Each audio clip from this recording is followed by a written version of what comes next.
7th March 2025 আমরা গিয়েছিলাম জগদ্দানে। জগদ্দান হচ্ছে রামকৃষ্ণ মঠের একটি শাখা। এটি সন্ন্যাসী শ্রী রামচন্দ্র দত্ত প্রতিষ্ঠা করেছিলেন। এখানে দীক্ষা দেওয়ার ব্যবস্থা আছে। দর্শনের সময় সকাল 6:30 থেকে 11:30 AM।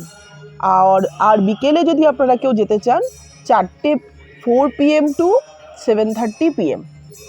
এখানের অ্যাড্রেস হচ্ছে 7th জগদ্দান লেন, কাকুরগাছি, কলকাতা 53। ওখানে গিয়ে খুব মনের শান্তি হলো। ওখানে খুব সুন্দর করে পুজো করা হচ্ছিল। আমরা যখন গিয়েছিলাম তখন সন্ধ্যা আরতি চলছিল। সন্ধ্যার সময় গেলে বেশি ভালো লাগবে। ওখানে রামকৃষ্ণ মিশনে, এটা যেহেতু ব্রাঞ্চ, রামকৃষ্ণ দেবকে সুন্দর করে আরতি করা হচ্ছিল। আমরা বসে বসে আরতি দেখছিলাম। আমি আর আমার ছেলে মন দিয়ে দেখছিলাম, ভীষণ ভালো লাগছিল, মনটা জুড়িয়ে যাচ্ছিল।